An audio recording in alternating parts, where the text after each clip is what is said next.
Hello and welcome to episode 130 of the Mini PC Show, Small Computers, Big Talk, or Big Talk, Small Computers, however we do it. And Tim L is the sponsor of our show today. Door, it's been since February. How the heck are you, buddy? I mean, time is crazy when you get old. Yeah, I'm right. still in a modest amount of pain. Work is driving me frigging nuts. Um, just trying to be a good family man first and foremost. So podcasting comes secondary. So, busy. How about you, man?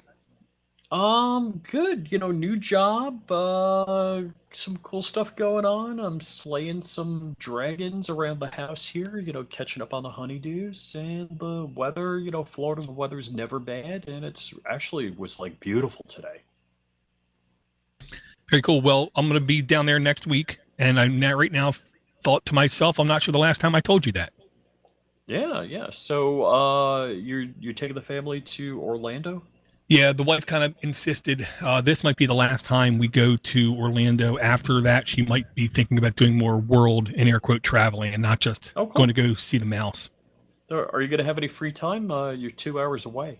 I don't know. I know Russ Winter, the techie geek, is going to be there the very same week as me, and I know Tracy's right around the corner too. I've Um, never seen Tracy in Florida. well, I mean, he spends half So the time on the if road, so if we all could get together, have a beer, and smoke a cigar, or you watch us smoke cigars, that'd be cool. Oh, I agree, absolutely agree. Um, those guys aren't the easiest to get a hold of, is what I'll say. Yeah, I haven't talked to him much in recent months. Yeah. Um, and I will say, in the mini PC realm of stuff, I'm surprised at I'll just put it this way. I'm surprised with the manipulation of the news cycles in the sense of they keep like announcing Raspberry Pi software, like really dumb software things. And the dumb thing example I'll give you is 4 years ago or 5 years ago, Joe Heck from the Single Board Computing Show with one episode, the Single Board Computing Show, Hmm. complained to me about how stupid it is that you load a Raspberry Pi from scratch and it won't let you change the username on first boot. He said that is Yep. an extreme security concern. That is so stupid. That is so incompetent.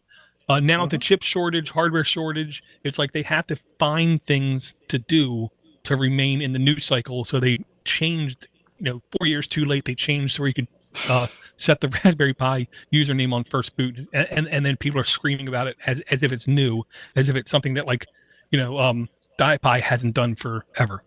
Right, right. Yeah. You're talking about changing password or username? Uh, Username and password, I believe. Oh, okay. Yeah, yeah. DiePi, the first thing you do is you change the password. That is, I like that. I like that feature. I just think it's a smart thing to do. It Yeah. And I mean, even if the person does easy passwords and easy usernames, it doesn't matter. It's different than default. correct, correct. Yeah, yeah. You don't want to be doing the default. Can I start with a story? And unfortunately, it's not going to be on the list. But Door, if you're keen on bringing up, who's our favorite place? Ameridroid. That's it. Roger, Roger. And look for the Quartz 64, the Pine Quartz 64 SBC. So the reason I'm bringing this up, apparently this is like the beta version, and there's a newer version that's going to be coming out. But being a VMware geek, and I have a VMware cluster of Raspberry Pis, this is the second single board computer, ARM single board computer, that ESXi runs on. Now you have to use a dongle USB because it doesn't support the drivers. So the board comes packed with a whole bunch of features.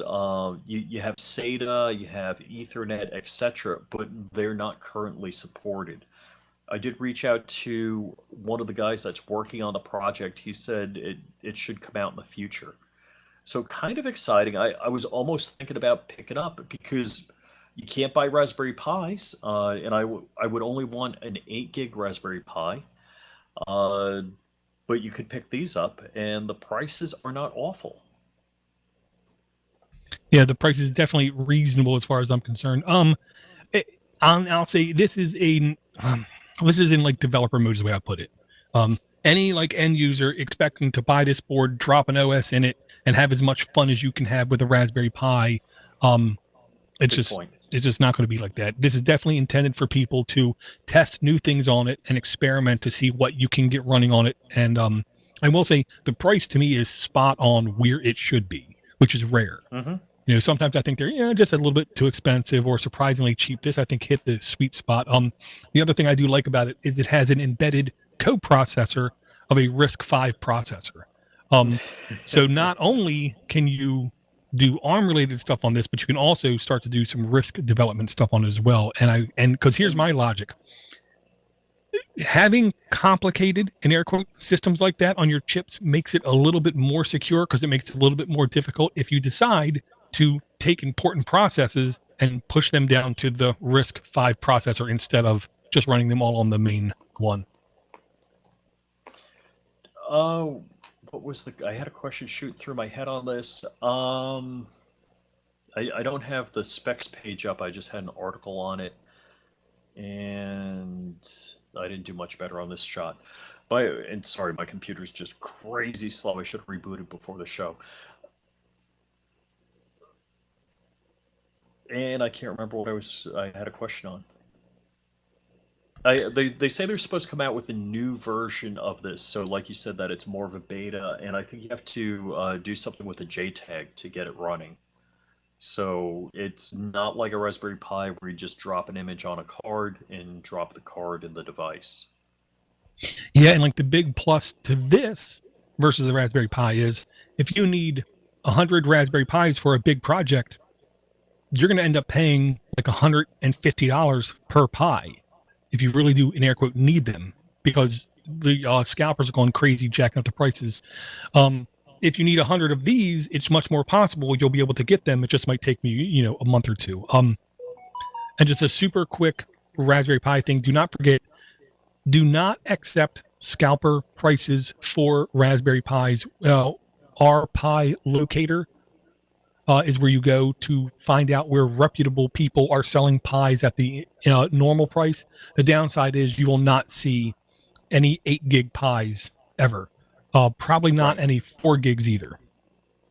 So the price on this I brought up on my phone because my computer sucks. The Quartz 64 Model A single board computer with 8 gigs of RAM is $89.95.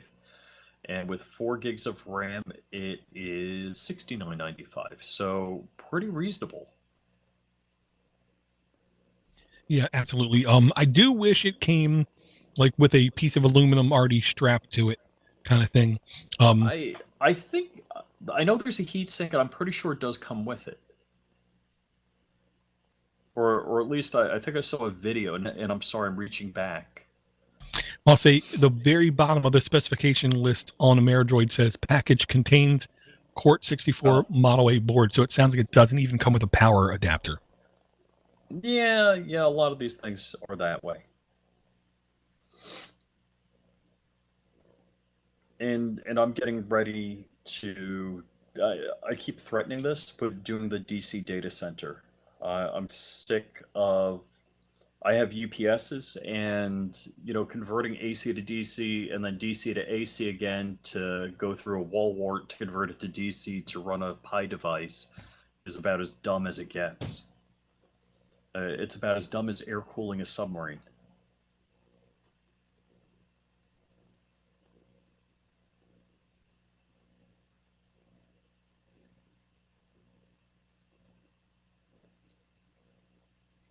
Dor, are you talking? Sorry. I'm not really clear either when I'm looking at this, what is going to be the differences between this version and the next version. I think it's literally going to be something to do with the boot process of it. So it's going to be simpler to get first started. Yeah, I think the boot process, and I think it's going to be Pi-sized. I think it's going to be a smaller format. Yeah, looking on the pine64.org, the Quartz Model B they're showing off is absolutely Pi size, is what I want to say. And I will say this isn't in the notes either, I don't believe, but the other Pine 64 related thing that I am cautiously optimistic about is what I'm going to say. I choose my words very carefully. I'm cautiously optimistic about is the Pine Buds, where they're literally going to have wireless earbuds that are literally going to be programmable. So quite literally, you'll be able to program what is the single tap and what is the double tap feature on the headphones, which I find extremely interesting. I know. I have the Wise Buds. I sent them back. I did hear like 2 other people say that they had them and they had to send them right back. Yeah, I did get a deal on the Samsung Buds Pro. I got refurbs from Amazon, and I don't know that they're much better. I think the battery life is better, but the the first off, these things just don't stay in my ear. I whatever it is about my ears and the shape of my ear canal, if I talk or chew, they squirt out, which sucks. Um, so yeah, I barely use them. But the I didn't notice any difference. There's like 3 modes on most of these things. It's like noise canceling, enhancement, and some normal mode. And I can't even tell the difference between the different modes. Gotcha. Yeah, and here's how I know I'm weird. The last thing I want is noise canceling. Hmm. And I don't know why. I mean, I when I'm at work, I only wear one earbud, and I want to be able to hear people calling my name. I do the same thing.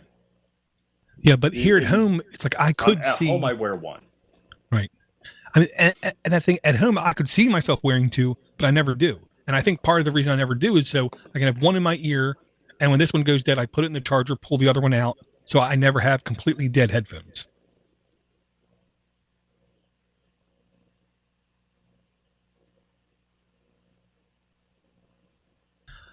Now I'm going to get a touch, I'll say geopolitical about mini PCs.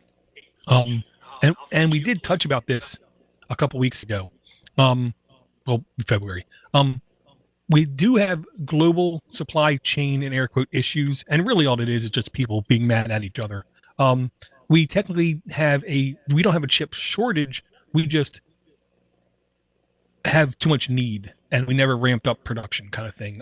So step up RISC-V processors. I think because of some of the tensions that are going on with the countries of the world, and we have countries like India just shooting up in, taking people out of poverty, having their gross national product shoot up, and having a bunch of people basically go to other countries, be successful, send money back home kind of thing. I Hmm. think I think India is going to be one of the big countries that are going to basically get RISC-V processor plants up and running in their country, Probably, yeah. and That makes supplying sense. their government with an air quote very safe, reliable computers. We already know Russia did it. They announced it. They already released the first laptop to their countrymen, is what I'll say. There's no doubt China is going to try to do the same thing right behind them. And I can't believe we haven't heard about America trying to have more secure Why? computing systems. Don't get me going on that. I'm So the other thing, I was listening to Glenn Beck this morning, and he had somebody on talking about quantum computing and how we're lagging behind. It's like, holy cow! I thought we are the leader in everything. I'd rather not be the leader in having twice as many aircraft carriers as the next 5 countries added up together, as opposed to, if somebody has a breakthrough in quantum computing, encryption is worthless. That could be devastating. Yeah, but I mean, here's the whole thing. One of the biggest things about quantum computing is it doesn't matter how much hardware you are advanced, because the people doing the software programming say it's literally 10 times more difficult to get the software right versus getting the hardware right, because this is an entirely new realm of programming Hmm. that they've never entered before. So the guy I was listening to said, even if we get quantum computers that are as powerful, in air quote, as x86 computers, You but got they to can get the handle software up to quantum speed. bits, it's going to take Hmm. years to get the software up to speed. So more than likely, Gotcha. even to have the normal RSA 256 encryption cracked is at least 10 years away. Now, him saying Hmm. that, of course, it could be 5. Right, right. I got a question. I just want to say hi to people on the YouTube chat. So I know BWS Electronics or BW's Electronics. I don't know this guy, SCJ643. Do you know who he is? Yeah, he's Charles from Discord. Oh, okay. Well, hello, Charles. And hey, Red is BW's. Red's a hell of a good guy. We might. Here's the thing: Ohio Linux Fest might be going on end of October, if I'm not mistaken. I still haven't seen any dates. Also, there's the Midwest Rip Rap Festival, which I think me and Red looked at, might be going on late August. I'm going to definitely try to go to one of them. Is what I'll say. But I also promised Jonathan they do. I was going to go to his tornado in air quote conference that he had scheduled. Oh, what's tornado? Well, long story short, Jonathan had a lot of hardships in his life, and he struggled to find ways to cope with it. He believes you can cope with crises in your life through creativity, by being creative, by focusing on doing things like that. So this first conference is going to be all about music, creating music and creating movies, kind of thing, to try to cope with bad things that happen in your life. Jonathan's another guy I haven't talked to in dog's years, and I probably haven't talked to him in years. Yeah, I mean, I miss that guy.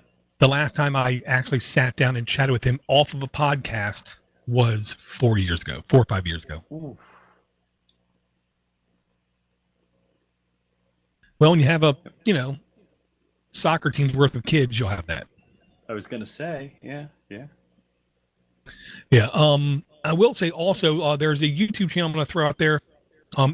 It's called This Does Not Compute. Mainly, he focuses on old computers. He's really, honestly, a Mac guy more than anything. He likes, getting, literally 30-year-old Macs and trying to get them up to work again. But this last couple shows, he had ultra compatible PCs, ultra compact computers, or UMPCs, ultra mobile PCs, where they're literally like palm tops, Sony Vaios and stuff that are literally like handheld kind of thing. And I do remember those computers back in the day, and I swore that was like an air quote the future of computing. Now, looking back at today's, was it a Zorus back in the day? Was that it? The Zorus was one of them, yes. And now to look back with the lens of today's, all they were big, chunky foam form factors with physical keyboards. And it's like now you cannot, you have to fight to get something small with a physical keyboard. Yes. Oh, hold on. Where's mine?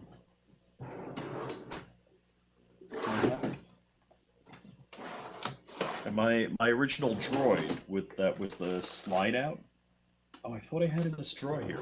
All right, it's not in this drawer. But yeah, I was big on the physical keyboard. And that didn't last. Well, I mean, I'll say I was shocked at how quickly the on-screen keyboards advanced. Because in the very beginning, it was like the Google voice transcription. It was like incredibly inaccurate. Yes. To where it just didn't work. You have to retype, 3 out of 4 words. And very, very quickly, it definitely got better. And I'm pretty sure it got better because it basically watched all of our data and sent back information. So I got a question for you, kind of based on that. Almost every device I see now has some sort of,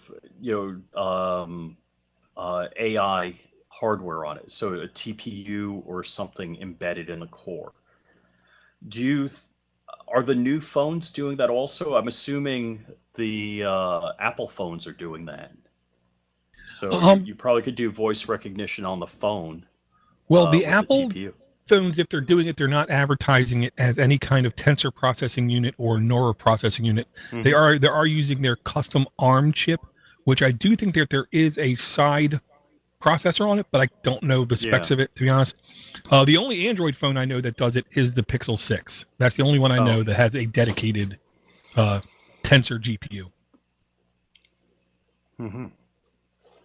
But all of the SBCs, and in fact the new Macs, are all having some sort of hardware accelerated AI. And I do think that is a trend that we're only going to see more and more and more of. And I can see it becoming more reliant, but I don't see companies relinquishing the ability to basically take all your data, upload it, because it serves them a greater purpose to understand, decode, and encode, and do better learning. Yep. There is a link in the notes I just want to mention, Rich, number 97 in the notes, and it's one of those news things that's kind of bad news. Kind of like how they keep saying fission generation is only 5 years away, kind of thing, and they've been saying that for 30 years. Matter is yet again delayed until the fall of 2022. Long and the short of it is matter. When you hear matter, think like TCP/IP or like HTTP. Think of it as a base protocol language that everything under the planet that's doing IoT related things should be able to comprehend. It's that open, it's that ubiquitous, it's that light kind of thing. But apparently it got another delay now until fall 22 for it to become official on lots of devices. I'm not even familiar with this. Like how when we did the original home automation, we had a choice of 2 standards. Well, typically it was like Home Assistant, which is what I'm running, and OpenHAB. No. Those are just center brainchilds. I'm talking about actual lines of communication, kind of like MQTT, but the other ones where one of them was like RF, maybe X home or something like that. Oh man, Zigbee. Yeah, Zigbee Wave was one of them. Yeah, it was those kinds of protocols, communication paths. That's what this is supposed to be, and it's supposed to be easily brought into all of the modern day solutions, whether it's Home Assistant or even or even the Apple home solution, the Google Nest. In my personal philosophy is everything stays on my network. Nothing phones home, and I'm doing more and more and more of that, and I'm getting closer to achieving it. But things. Oh, gosh, my daughter has an Alexa, and you still have these things that phone home, and it's kind of a pain in the ass. Well, I mean, it's one of those things. Life is compromised, marriage is compromised, work is compromised, everything is compromised. So I understand people who have at least one of those devices in their house. It just makes certain things easier, like what movies are playing, or how bad is traffic on the way to work, kind of thing. They have to be connected to get that kind of information. So I understand having it, but people need to pay attention to what's on their network and what's going off their network. Absolutely. So the question you mentioned earlier about Wise. So do you have any of those original, in air quote, Wise cameras? And you heard about that fiasco, right? I've got I think a V2 Wise. Yeah, I'm 99% sure that one's vulnerable as well. Basically, when Wise started up to cameras from, I want to say, less than 18 months ago, every one of those cameras had backdoors in them that anybody could access, whether or not you let it go on the public internet or not. Okay. Kind of thing, which is really bad, is what I want to say. I do think if you didn't have it connected to the public internet directly, you could island hop from an infected computer or NAS server to it, but you had to be like good at what you're doing, is what I'm going to say. And people were irate, and of course, the company people were stating that's proof that you can't trust companies that say that they're open, because Wise tries to proclaim that what they do is pretty open and in the clear. So I mean, they lost credibility with it, but they're already so deep in the ecosystem. I don't see them failing as a company anytime soon. Yeah, I generally like the Wise products, but look, I don't have a camera that's on the interior of my house. The Wise camera I have is in the garage looking out. Two of my outdoor cameras, see at an angle the garage door. I just wanted to be able to, have something looking in the garage, see if a car was there or not. And the Wise camera, I pay $1 a month for the AI person detection. So yeah, I violated my rule about having stuff going off prem. My 8 camera hardwired system that's all on prem and the hardware AI and all that. Yeah, I mean, and I would have thought paying $1 a month would make it much easier to hold them accountable and to fix stuff. But supposedly what they said was, no, those cameras are never getting updated. We're moving on. Yeah. I don't have a problem with their it's I generally have a good feeling about Wise as far as a company. It's kind of a bummer that they're doing that. They've even allowed you to open source, not, I don't know if it's open source, but you could have an RTSP stream out of that camera locally. So I may switch it over to RTSP and have it go through my AI. I'm using the Frigate NVR that plugs into Home Assistant. Gotcha. And this one was from March Rich, number 99. I just wanted to mention it because we kind of glanced at it, but if people want to read more detail, I definitely encourage them check this out. ZDNet made it very clear that everybody believes, including Adafruit, that bots are making it very difficult for people to order Raspberry Pi computers.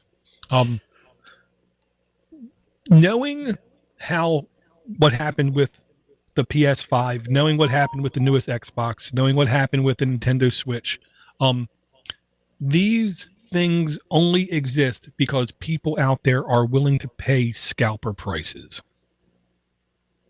Literally. Mm-hmm. So if people would, let's just say, wise up, sorry for the pun, wise up, do not pay scalper prices.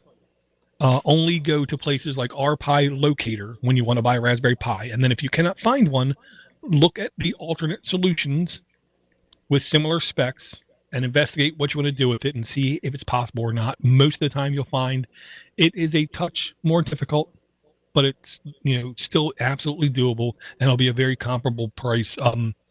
I keep getting people ping me in public things saying, I can't believe they wanted me to charge me $199 for a Raspberry Pi.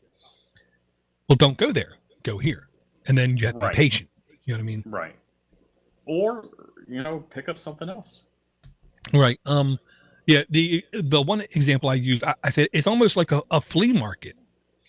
Just because you walk by a table and the guy says this is $100 doesn't mean you pay $100 for it. Just keep walking around for a while, okay? Come back later. The patient man always pays less. So don't just jump on a dollar amount because you have to have that device. I hear you. Yep, you're right about that. I replaced some hose in my pool today, and it was like $130. I'm like, they got the right ends. I got the wrong ends before. I'm like, it's a mom and pop shop. What the heck? Let me give them money. As opposed to, and I think I found the right stuff later on Amazon for about half the price, or less than half the price, let's say.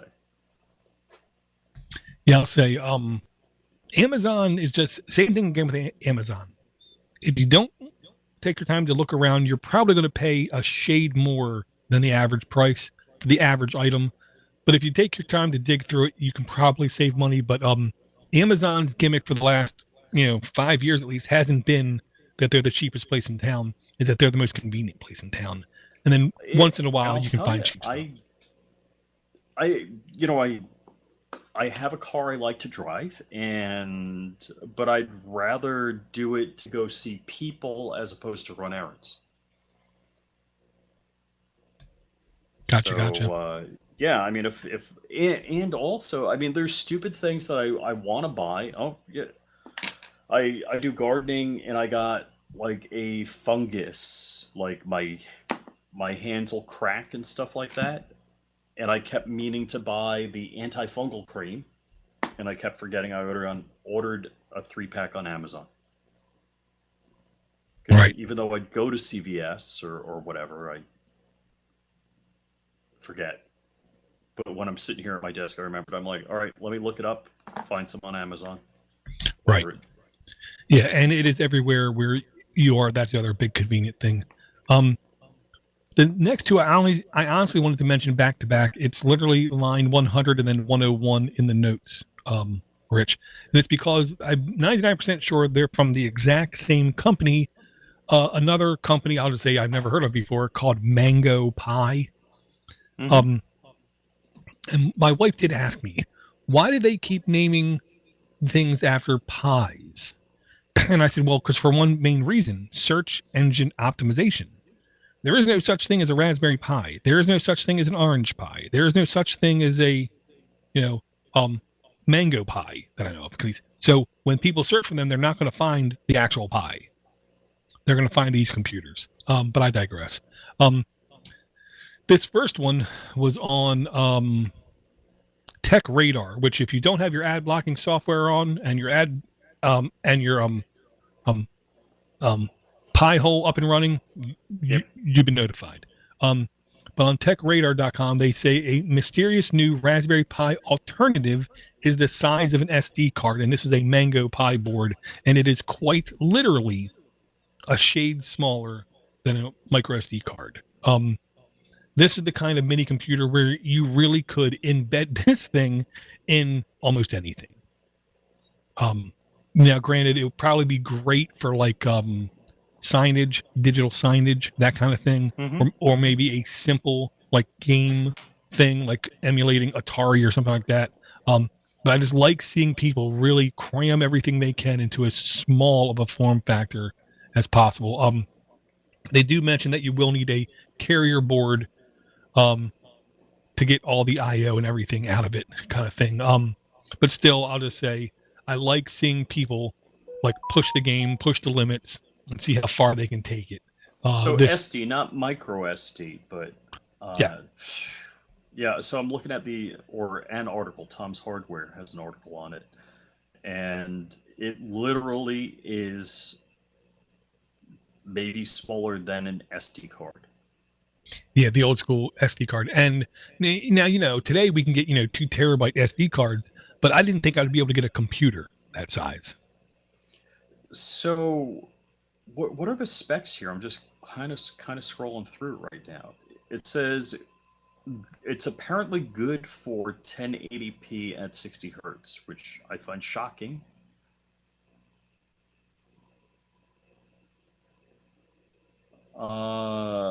GPU 4 gig of various flavors of DDR3 and 4. Has an SD3. What's an SD3.0 interface? SD. Oh, okay. So it says, which means UHS-1 transfers on SDHC and SDXC cards without using extra pins. Okay. 8-bit NAND flash.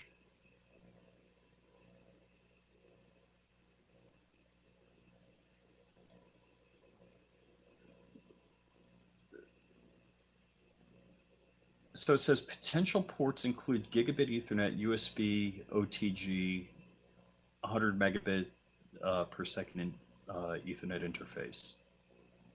Yeah, with the carrier board potential. Okay, that's what that is.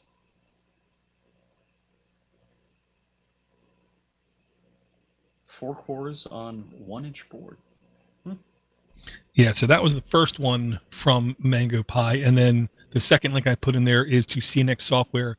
Mango Pi MQ Pro is a $20 RISC-V alternative to the Raspberry Pi Zero, and it is literally the same form factor as a Raspberry Pi Zero.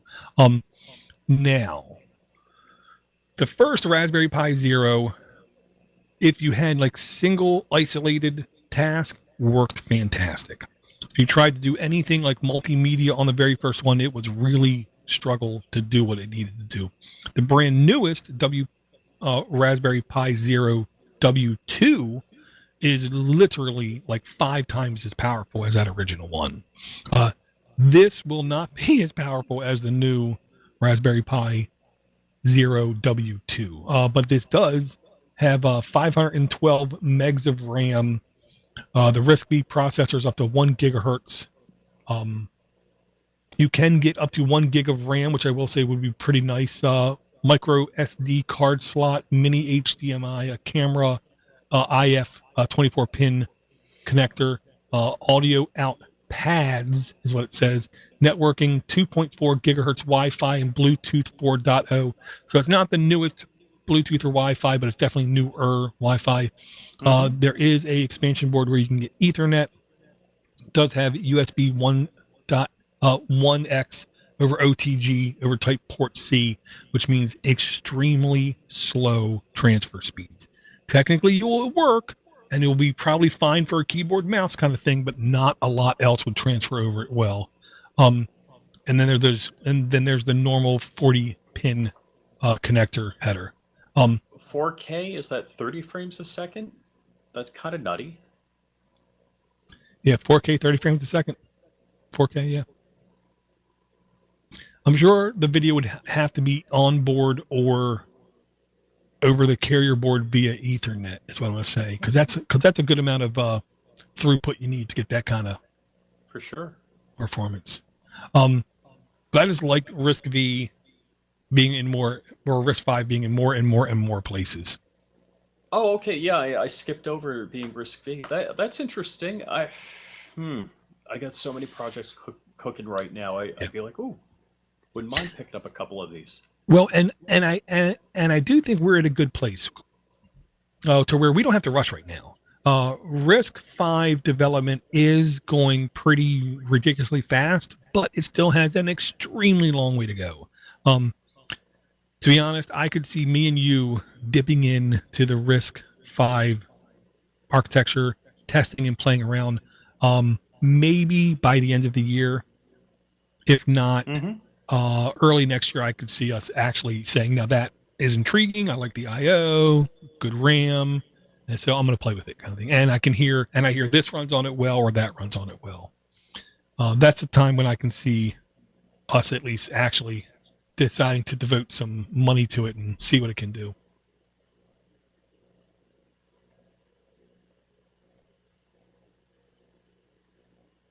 Okay.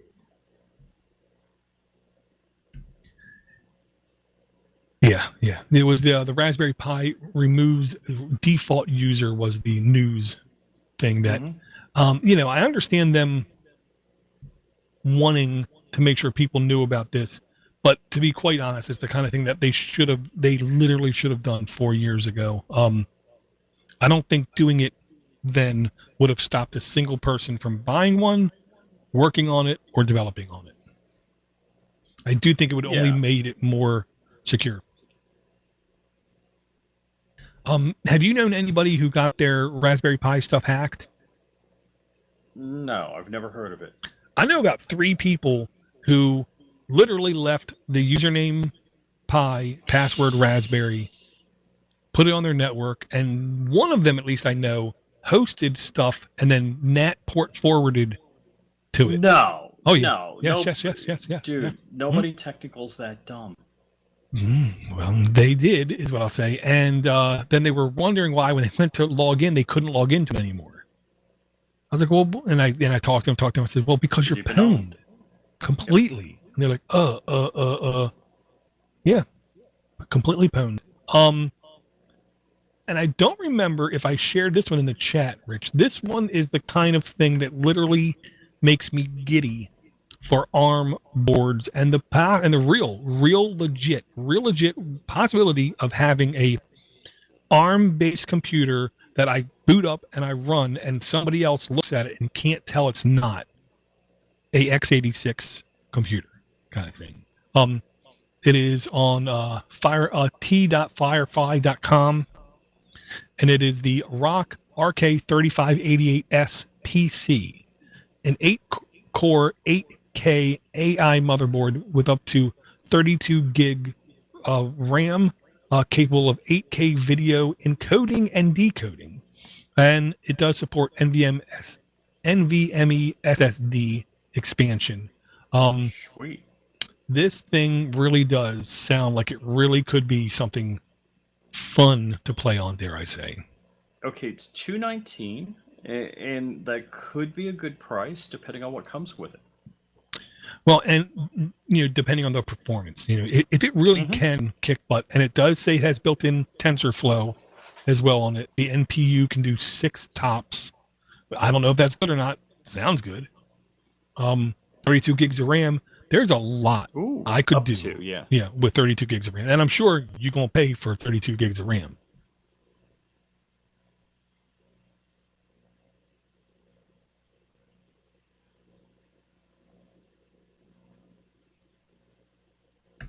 Yeah, so it does have USB-C.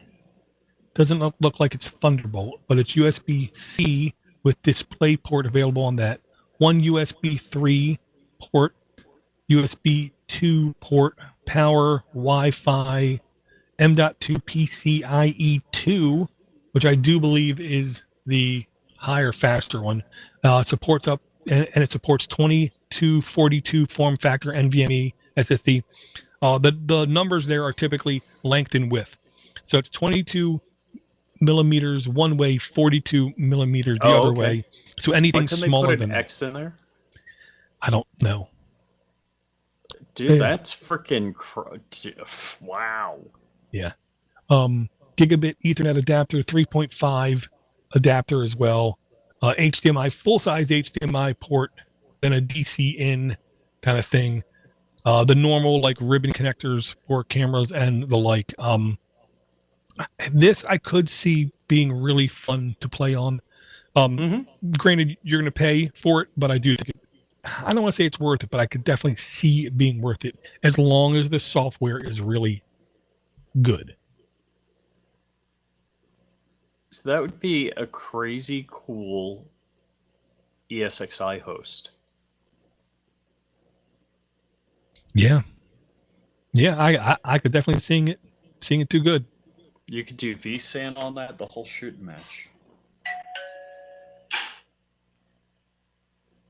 That was my alarm auto-arming. Gotcha.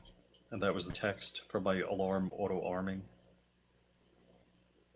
Yeah, so I will say there was definitely lots of other things going on in mini computing world, but none of them I thought were fantastic. What I'll say, ETA Prime on YouTube did a crap ton of Ryzen-based handheld gaming computers and more than a couple Ryzen-based small form factor like Intel NUC or smaller computers. But it's just I don't want to say those things are just more of the same. But I don't see any of them actually. Yeah, nothing jumped out at me. I was like, oh, look at that. Yeah, and I mean, it looks. I mean, they look good. Don't get me wrong; they look good. But there's nothing about them that is revolutionary, kind of thing. Right. It's basically the same thing we saw last year with a little bit more spit and polish. And like one or two of the computers I did see. They were like super mini ITX, like small form factor size. I could see them being really good. But you're paying, $300 to $600 for them, which I'm not ready to part with that much money for that because I have, 4 computers right here. So when I'm crunching one right now, it's going to take 15 minutes doing its crunch. I'll just go to a different computer instead of paying, $600 out of the pocket. So it doesn't take 15 minutes. It only takes 3.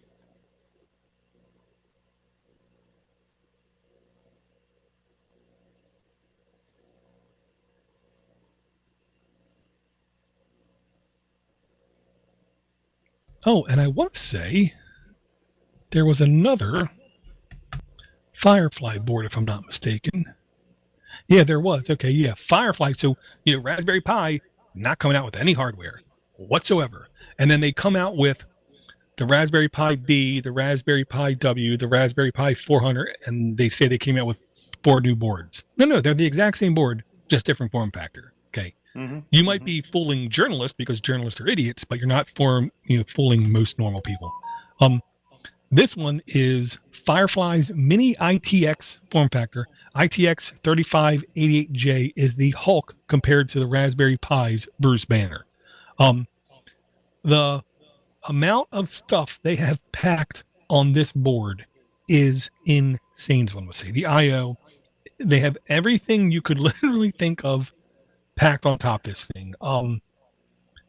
Let me see. It has the Rockchip 3588. I said this, I think the last show we did or the show before that.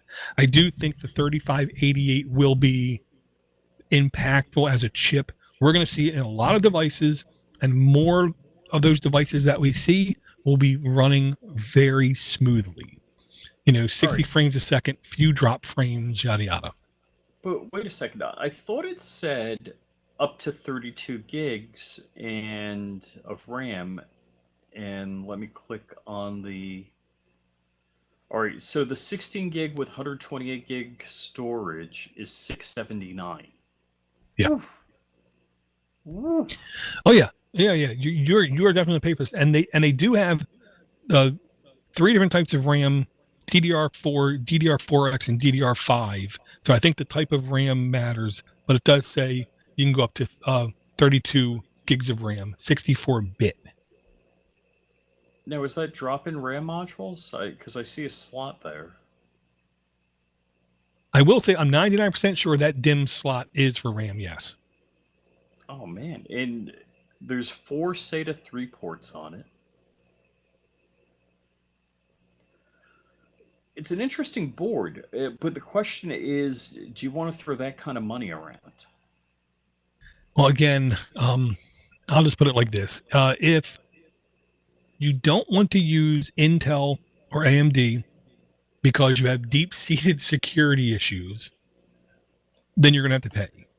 If you want desktop-like performance, I would really hope, I would really hope in 6 months, in like 3 months, the price might drop by like 50, and then in 6 months it might drop by like 80, kind of thing. All So right, we're like, so here's see, this always pisses me off. It's a core board with a carrier board, a module with a carrier board. Why don't you just totally ice my fill in the blank and do a 4 or 5 carry, slot carrier board and give me a cluster? right.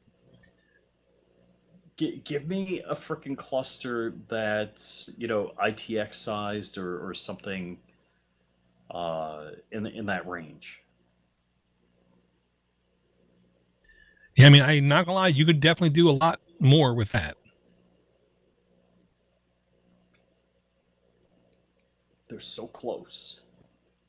I know it's like one of those things. It's really hard to get good hardware and not pay through the nose. Hmm. Hmm. This is the kind of thing I would only buy if we hit like a lottery or something, and we got like a bunch of free money.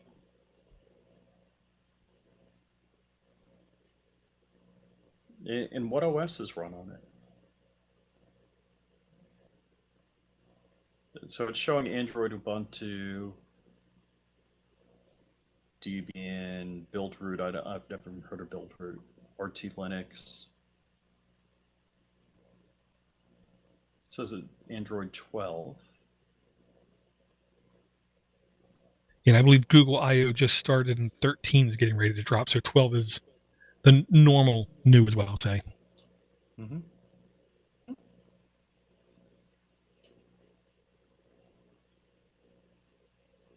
It's cool, but it's not at a price range I would dabble with it. Yeah, it definitely needs to come down to a more consumer level pricing, is what I'll say. But interesting what they're doing. Well, I'm just happy, dare I say, somebody's doing it. Like the very first MP3 players that were out, I couldn't afford them either, but I was happy somebody was doing it. And then when they finally came down in price was when I stepped up. Mm-hmm.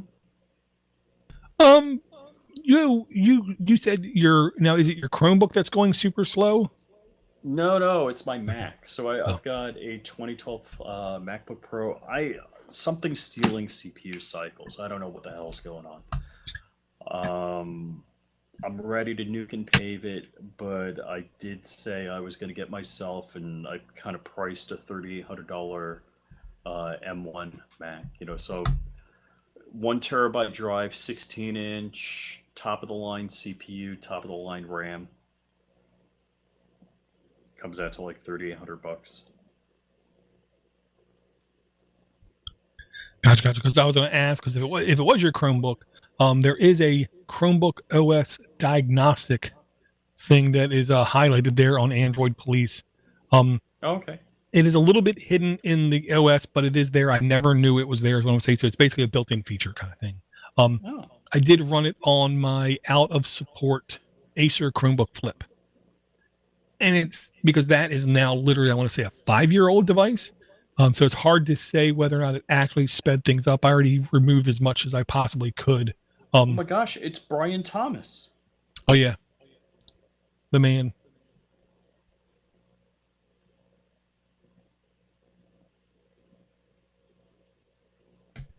Thank you for coming out to the chat, Brian. Hope everything's going well with you. Yeah, buddy, I miss you. Holy cow. You know, somebody you talk to weekly for, a long period of time and then just haven't talked to in a while. Yeah. So was there any other home automation, mini computer kind of things you wanted to bring up there, Rich? No, I'll do a quick talk about what I've been up to. I have three 3D printers running right now, two Ender 3s, all with Octoprint. I've got to set the rest. I have the hardware, I got to set it up so that they all have a camera on it. I do have Spaghetti Detective running, the AI running on my network, so it does go off-prem. I have Tasmodo, and there's a plugin, and Pushbullet. So Pushbullet is off-prem. But so I can turn the 3D printer on with Tasmodo, and there's a plugin, so I don't leave the Raspberry Pi Raspberry Pi Octopi UI. I can upload something to print from the UI just by dragging and dropping, which is kind of interesting. And the Octoprint will do power off on thermal runaway through the Tasmodo, so there's kind of enhanced features on that, which is very cool. And the other thing I'm going to be doing, just so I have it uniform through all my printers, is I'm going to put a filament runout sensor that plugs into the Pi running the Octoprint, so it's just standard throughout my infrastructure. I could do it on board on the Enders, but it wouldn't be on board on the ANET. So I'd like, let me just do it on the Octoprint and have it standardized that way. So Gotcha. that's, and along with that, I'm going to be moving my printers into the garage and putting filament dryer boxes. And so I'm waiting for some parts to come in for that. But I 3D printed the little cradles for the filament. And I got the, yeah, you can't read that, but it's a hygrometer with a temperature sensor. And I printed the bulkhead fittings here for it to go through the container, the airtight container. And I got desiccant and all that kind of stuff. Very cool, very cool. The maker questions I'll ask you is, number one, what is the number one must-have Octopi plugin that you install every time? Wow. Now you're getting me. Hold on. Let me pull up Octoprint on my phone because it's gonna be too slow on my stupid. Okay, well then the second question I was to ask you, did you pay for Octoprint, or no, what's it called? I didn't pay for anything. I'm sorry, Printoid app on Google Play. I will right now say I think it's absolutely well worth the money. That what is app, Printoid? I don't even know what it is. Printoid, is the best Octoprint interface I've ever seen in my life. Really? Yeah, on Android devices. And it is, and if you don't pay, it's fine. But I want to say there's a one-time like $4 fee, and it does go on sale every now and then. You can literally in that interface easily say, I want to load multiple printers, and it load up, show me what printers are going, and then you can also say when things get triggered, push the notification to my phone. Oh, cool. I'm looking at my plugins. So, let's see. I got Tasmodo, Pushbullet. What else? But I think Pushbullet is the big one that I would say, hey, that's because it's you could be sitting in your office. I don't like my printers in my office or around me for like 3 reasons. I don't like the smell, I don't like the sound, and I don't want to be distracted by them. So I like to have them remote. Um, yeah, and so I'm going to be doing a filament plugin also, I guess. So push bullet, because then it sends you notification when the print's done. So I could be Gotcha. in my office, know the print's done, or in the kitchen eating, and know the print's done, that kind of thing. Yeah, mine used to be the full screen video plugin, but then I'm on my phone more, so I like the time lapse plugin, the advanced time lapse plugin. I Hmm. think it works very well. Yeah, I Red do the in the time lapse. right, Red in the chat is asking, what is Spaghetti Detective? Okay, so if you're printing something, let's say it's a vertical, and for some reason it gets knocked over, and it was planning on printing here, but now it's printing in the air, and it prints something they call spaghetti, looks more like steel wool or something like that, or Yeah, aluminum. exactly. Uh, so Spaghetti Detective isn't would Spaghetti Detective would be much cooler if it knew the shape of the object. Whoop, I was printing, and it's like, wait a second, that doesn't look right. That would be much cooler. But basically, it's like, hey, I woke up one morning, I was printing something we probably don't want to talk about here, and I was printing two parts that were like standing up like this. One, for whatever reason, knocked over, and I had a whole bowl of spaghetti. The other one, the bed developed a wobble. I had to tighten up the bed screws, and it got knocked over, and I had a bed of spaghetti. So I wake up one morning, it was going to be, two, I don't know, 12-hour prints, and I got just a bed of spaghetti. Yeah, I like the picture. It's almost like a funnel cake where it's just Yes, funnel cake is a good way. stringy everywhere, and the printer doesn't know any better, so the printer just keeps printing. So it's a complete Yes. waste of filament. Yeah, and you can have Spaghetti Detective like notify you with push bullet. You can have it automatically stop. With the newer printers and newer firmware and all of that bit, you can do a resume, so the stop doesn't mean it's over. So that's kind of cool. Very cool. Very cool. Yeah, I will say I keep wanting to go in and do a print here and there, and it's just like a question of time. I would love to have just more time. Speaking of time, I'm really hoping that my governor wants to run for president, because if he wants to run for president, I think he's going to offer government employees early retirements or early outs. But I only have 4 years left, and I believe if they offer an early out, I might be eligible. Oh boy! Wow. Yeah. But and I will say, I'm like literally going back and forth on what to do. Part of me says I should go to college for 2 years, earn at least a degree on something, and then be a consultant. You know, the kind of guy who walks into a building and points at people and says, "You're doing that wrong. You're doing that wrong. You're doing that wrong. You do this. You do this. You do this. Give me my Yeah, money but and walk out." you don't need a degree for that, and I'm with a good company right now, so I could hook you up with them. Well, I mean, the degree would be literally just for personal thing, just to Hmm. go and learn stuff. And I Why do. would you want to hang out with people that are not as smart as Oh, you? I'm not hanging out with them. I'm doing everything on GUW. It is an online university where you literally only pay $2,000 a semester, and you take as many classes as you want. Wow. Yeah, GWU. Ah, damn it, it's one of them. I can't remember, because that's what my sister-in-law did, and she paid $6,000 total, and she got her bachelor's degree in teaching. Hmm. No, considering I have an associate's, wouldn't be bad. If that's the situation. Yeah, and it's like we're looking now. My oldest is 17, and then we're looking at school prices, and it's like, I don't care where you want to go. We'll find out a way to pay for it. And then I turned to her. I'm like, that's a lot of money. All right, so we're not paying for my daughter's school. My father-in-law did Florida prepay, which brilliant of him. Thank you. What a good man.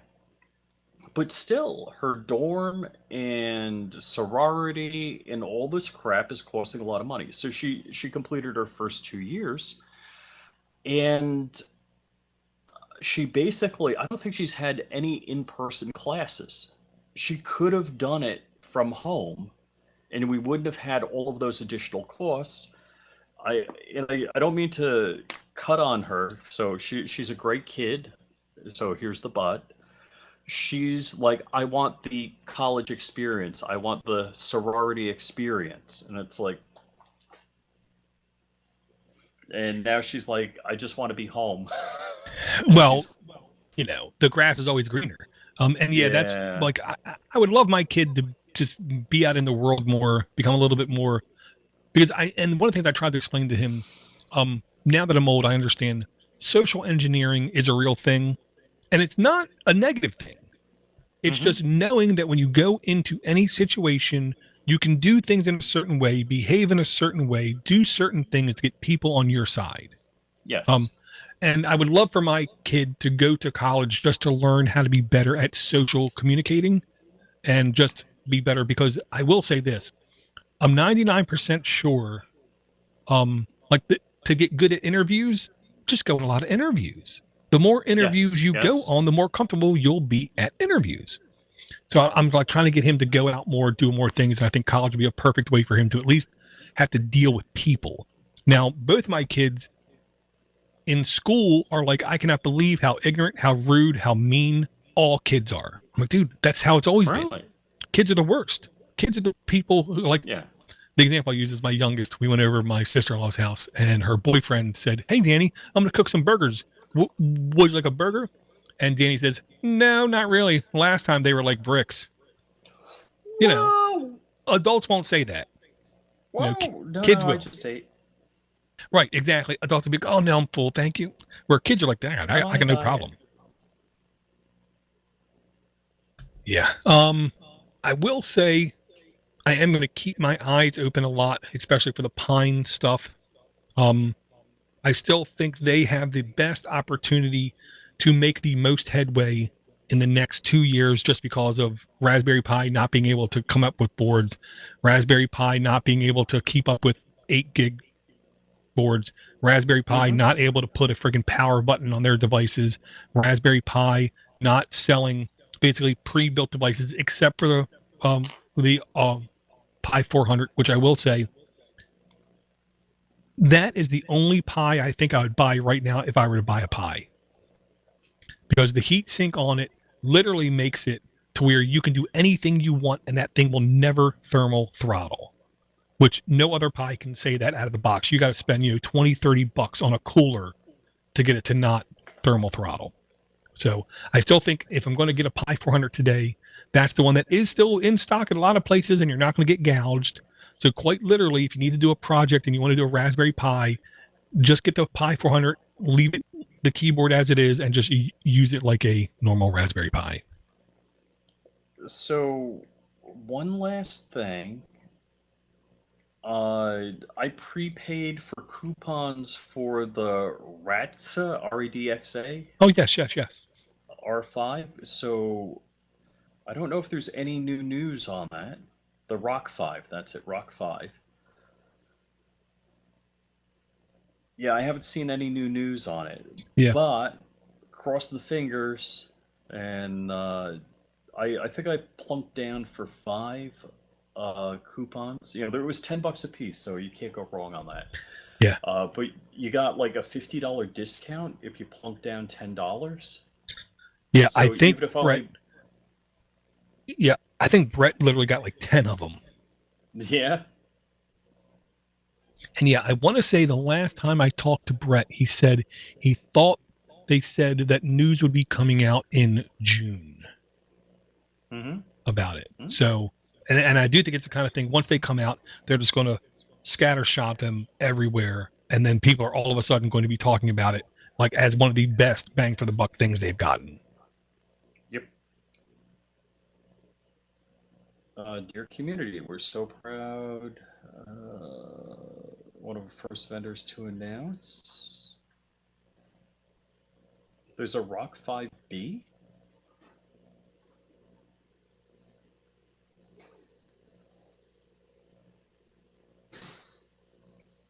And they're saying 16 gigs for 139, 4 gigs for 79. Yeah, dare I say, And sounds like normal kind of prices to me. expected shipping Q2 2022.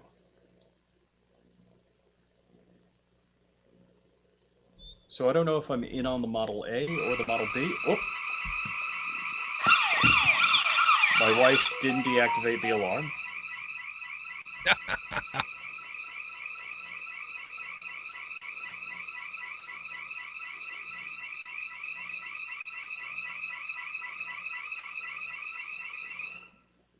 I got it.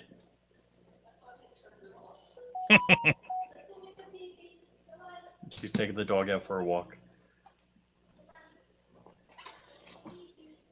Anyhow, you want to call it a night? Yeah, I do. The only thing I want to add is I can't remember if we said this episode is brought to you by Tim L. The only thing I want to add is Tim is a guy I work with. Oh, okay. One of the most upstanding people I think I've worked with in 26 years where I work. Not only that, he's actually one of the guys who enjoys getting things done. I mean, he doesn't go out of his way. Job? Yeah. I get that. He doesn't go out of his way to shop on Amazon all day. You know what I mean? He actually does stuff, and I love it because when I ask him a question and he doesn't know, I see him get giddy to try to figure stuff out. Cool. So thank you for the support at work and in Patreon, Tim. And if you would like to support this show via Patreon, it's super easy. Links in the notes to patreon.com/minipc show. Rich, how is your streaming and posting going? Good. Yeah, I'm Flying Rich almost everywhere. FlyingRich.com, YouTube.com/FlyingRich. I even have Flying Rich on MySpace, but I can't remember my password. But locals and, you name it, I'm there. So mainly YouTube. I do a bunch of shows on YouTube. Very cool. Very cool. And I'll say to the listener out there, if you have any emails, don't forget minipc@podnutz.com. If you have a conference and event that you think would be interesting to go to, do not hesitate to shoot me an email. This might tickle your fancy, Rich. March, Russ Winter, the techie geek, pinged me and said, "Hey, Dor, I'm going to be at a show in Timonium Fairgrounds, which is like 20 minutes from my house." Oh, no way. Yeah. I said, and then he's like, "Do you want to show up?" I said, "Yes." He said, "Well, don't worry about the entry fee. I'll pay your way." I'm like, okay, whatever. I go there and it turned out to be a antique arms show. No way. Very cool. So I saw stuff I had no idea, learned stuff I didn't know, kind of thing. And I got to hang out with a really cool guy. So that was a hell of a good day. Oh, that's neat. Yeah, so if you listener have places to hang out, let me know. I still know Greg, who lives not far from me. We have to I just need to dedicate a day, and we can go to a brewery and enjoy a beer. And Swift is in Baltimore. I gotta just muscle up and just go into Baltimore because I avoid cities because cities. By the harbor, it's real nice. It used to be, yeah. Yeah. Okay. So during email. The daylight. Yeah, during the bright daylight. So if you want to send us an email, super easy, minipc@podnutz.com. I want to thank Red, Brian, and Charles, everyone for coming out to the live show. Again, if you want to catch us live, super easy. You can just follow us on YouTube. That's the easiest way because we always stream to YouTube. And the reason I always stream to YouTube is if I have a catastrophic audio failure here, YouTube is my immediate backup for audio. So I always stream to YouTube. Or you can follow us on Facebook or on Twitter. We do post there as well. And I hope to talk to everyone again really soon. Rich, take it easy. So no show next week. Okay. All right, guys, take it easy.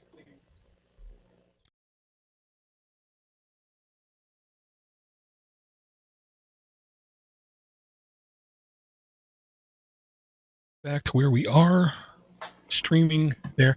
Sounds like next month, June 24th, Fairgrounds. Yeah.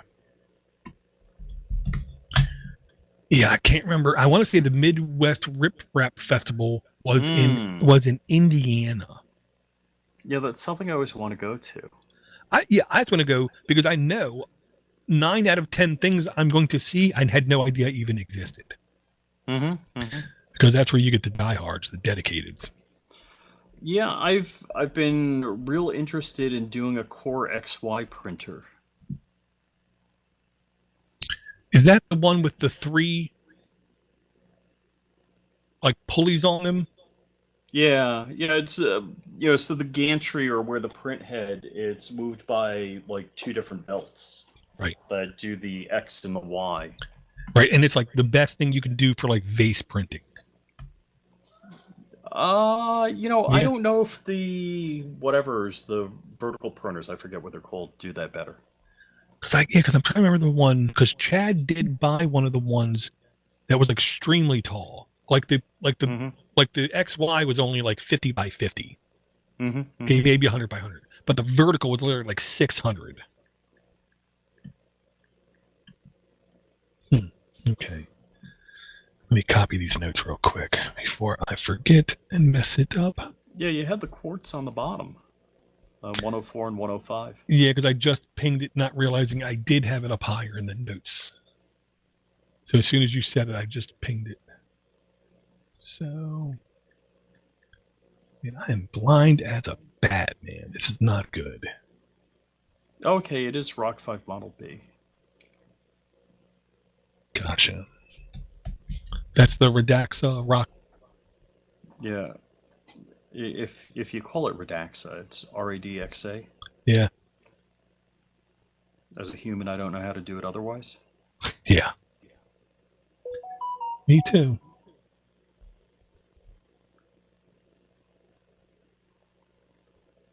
Yeah, there's the quartz.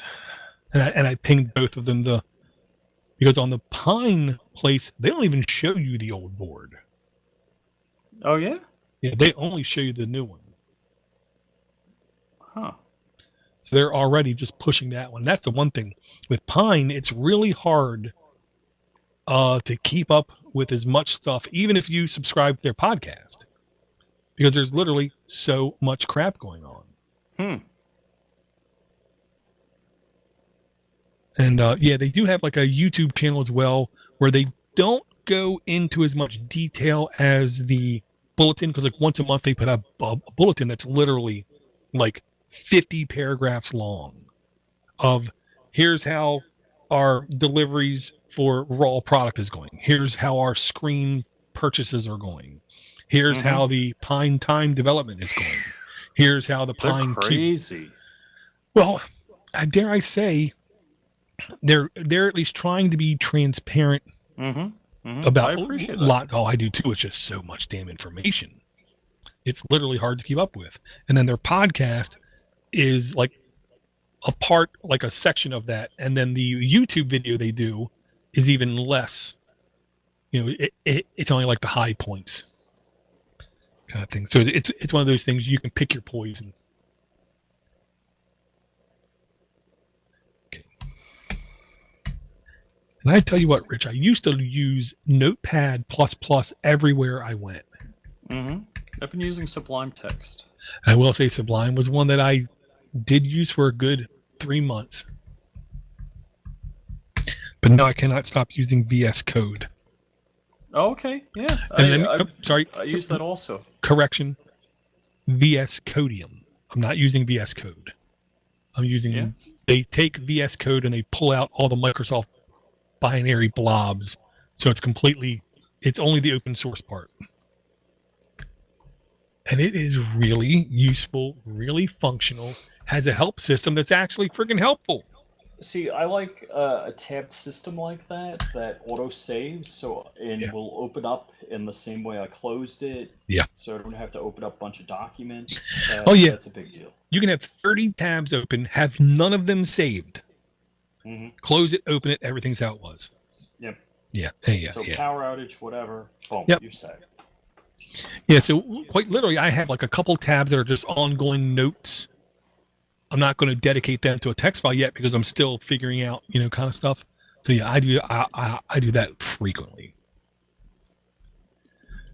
Oh, okay.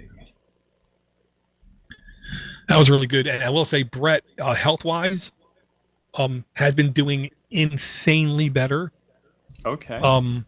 Basically, he was diagnosed with a couple things.